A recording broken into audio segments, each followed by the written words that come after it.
मालिक के प्यार में, उसकी मोहब्बत में अनोखा नशा है, अनोखी लज्जत है, परम शांति है। वो खुशियां हैं जिसके बारे में इंसान कल्पना भी नहीं कर सकता, पर कोई सच्चे दिल से, सच्ची भावना से प्रभु के नाम का सुमरन करे तो ये तमाम बरकतें इंसान की झोली में आ जाती हैं। भगवान को दिखावे से कुछ लेना देना नहीं है। भगवान को किसी के धन दौलत जायदाद से कुछ लेना देना नहीं है। भगवान को किसी के रंग रूप से कुछ लेना देना नहीं है। जिसकी भावना जितनी शुद्ध है उतनी जल्दी ही वो भगवान की कृपा दृष्टि के काबिल बन जाता है। चाहे वो बदसूरत हो, खूबसूरत हो, गरीब हो, अमीर हो, जिसकी भावना शुद्ध, और शुद्ध भावना उसे कहते हैं जो दूसरों का बुरा नहीं करते, वचनों पे 100% अमल करते हैं। इसलिए अपने विचारों का शुद्धिकरण कीजिए। विचार शुद्ध होने चाहिए और वचनों पे अमल कीजिए। जब तक इंसान सत्संग सुनता नहीं, अमल कहां से करेगा? और जब तक अमल नहीं करता तो भगवान की खुशियां कहां से हासिल करेगा? इसलिए जरूरी है, अगर आपने भगवान की खुशियां हासिल करनी है, अगर आपने प्रभु के प्यार को हासिल करना है, तो यह बहुत जरूरी है, अति जरूरी है कि आप पीर फकीर की बात सुनो और अमल करो। और संत कोई अपनी सेवा नहीं करवाते, वो कहते हैं अल्लाह की इबादत करो, वाहिगुरु को याद करो, भगवान का नाम सुमरन करो और भगवान की बनाई औलाद से बेगर्ज निस्वार्थ भावना से प्यार करो। किसी का दिल ना दुखाओ, सबके लिए दुआ मांगो, सबका भला करो। तो जो पीर फकीर की इन बातों पे अमल करते हैं, यकीनन उन्हीं पे मालिक की दया में रहमत होती है, वही उस मालिक की कृपा पात्र बन पाते हैं। तो आप ईश्वर की बंदगी कीजिए, मालिक से मालिक को मांगते हुए जीवन बसर कीजिए, कर्तव्य का निर्वाह कीजिए। ये ना हो कि आप सत्संग में कुछ और हैं और जैसे सत्संग बंद होती है आप कुछ और बन जाते हैं।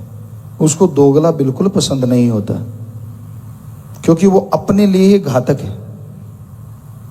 आमतौर पे दिखने में आता है, लोग जब राम नाम की बात होती है, मंदिर में जाना है, मस्जिद में, गिरजाघर, गुरुद्वारा, कहीं भी जाना है, अपने आप को शुद्ध करेंगे, पाँव धोएंगे, हाथ धोएंगे, सिर पे कपड़ा लेना अच्छी बात है, इज्जत करना चाहिए। लेकिन जैसे ही उस पवित्र स्थान से बाहर आते हैं, आते ही ठगी, बेईमानी, भ्रष्टाचार, लोगों की जेब काटना, गालियां देना, निंदा करना, लड़ाई झगड़े, काम वासना, क्रोध, पता नहीं क्या क्या।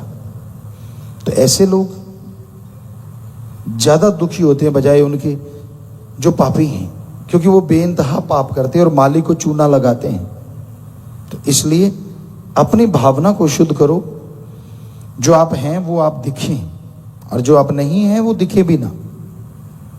लेकिन लोग आज कलयुग है, जो नहीं है वो दिखते हैं और जो हैं वो नहीं दिखाते। क्या आपने कभी किसी को ये कहते सुना है कि मैं ठग हूं? सुना है कि मैं चोरी करता हूं, वेश्यावृत्ति में जाता हूं, बुरे काम करता हूं? सवाल ही पैदा नहीं। मुंह से सुनो तो यूं लगता है बेचारा अभी अभी टपका है, ताजा भक्त है, इसने तो गलती करी ही नहीं, ये तो नेक आदमी है भाई। पर भगवान सब जानता है। राम जो रोके बैठ के सबका मुजरा ले, जैसी जिसकी भावना वैसा ही फल दे। झरोखा राजस्थान में मशहूर है। राजा महाराजाओं के समय में ऐसी जगह बनाई जाती थी, यहाँ से रानियां महारानियां बैठ के दरबार का कार्य देखती थी, लेकिन आम जनता को वो नजर नहीं आती थी। या कहते हैं आंखों को भी झरोखा कहा जाता है, कि वो भगवान जो है अपनी आंखों से सबको देख रहा है, हर पल, हर क्षण, हर समय, क्योंकि वो तो सबके अंदर है। तो जैसी जिसकी भावना, अब उसको चूना लगाने की भावना है तो आपके खुद के चूना लगेगा, उसको पाने की भावना है तो आपके अंदर उसको पाने की तड़प लगेगी, और उसकी तमाम बरकतें हासिल करना चाहते हो तो उसकी भक्ति इबादत करोगे तो वो बरकतें भी आपको नसीब होंगी।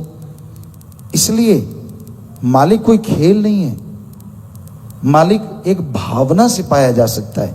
अमीर भी पा सकता है, गरीब भी पा सकता है, राजा भी पा सकता है, रंक भी पा सकता है, उसके लिए कोई रोक टोक नहीं, जो मर्जी उसको पाले। लेकिन उसको पाने के लिए अपनी भावना शुद्ध करना बहुत जरूरी है, और भावना का शुद्धिकरण सेवा और सुमरन के बिना हो नहीं सकता। परहित, दूसरों के काम आइए। खाना, किसी कोई भूखा है खाना खिला दीजिए, प्यासा है पानी पिला दीजिए, बीमार है इलाज करवा दीजिए। इसमें कैसी शर्म? इसमें तो आपको शर्म आती है।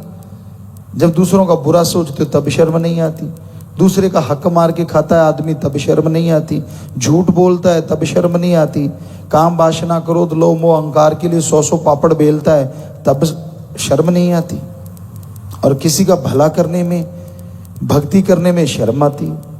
हमने साध संगत को ये बोला है, और जो वचन मानते हैं वाकई उनको खुशियां हैं। बहुत सी पर्चियां कई बार हमें आती, हमने बोला कि ये पूछा करो भाई तेरा सुमरन कैसे है।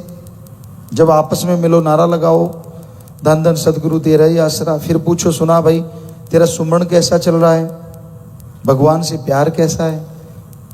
इसमें कई लोगों ने वो जो पढ़ के कट जाते हैं वो उन्होंने तो छोड़ दिया, लेकिन साध संगत में ऐसे बहुत लोग हैं, जब भी वो एक दूसरे को मिलते हैं नारा लगाते हैं, ये दोनों बातें पूछते हैं, सुना भाई तेरा सुमरन कैसा चल रहा है, भगवान से प्यार कैसा है।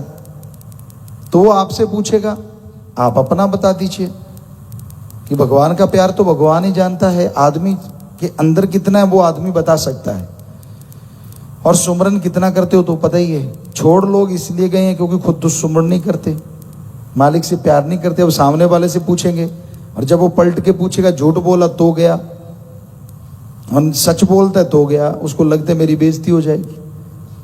बल्कि अगर सच बोलेगा कि भाई मैंने किया नहीं सुमरन, मैंने तो अभी सेवा की नहीं, ये सेवा सुमरन कैसा भाई, मालिक से प्यार कैसा भाई, तो आगे से भावना शुद्ध होगी, प्रेरित होगा आपका मन, आपकी आत्मा, ताकि आप दोबारा सेवा कर सकें। तो हर सत्संगी के लिए ये जरूरी बोला कि भाई आप जब भी मिलो नारा लगाओ, बोलो कि तेरा सेवा सुमरन कैसा है, भगवान से प्यार कैसा है। बस ये दो ही बातें पूछनी है। लेकिन लोग पूछते तेरे बच्चे कैसे हैं, तेरी जमीन जायदाद कैसी है, फसल कैसी है। अगर माड़ी है तो क्या उसके घर में दाने दे आओगे, बच्चे बीमार हैं तो क्या आप हॉस्पिटल ले जाओगे। होता उल्टा ही है। कोई कह दे मेरी तो फसल बहुत बढ़िया है, अंदर से सोचता भगवान इसकी उल्टा दे, कर दे खत्म।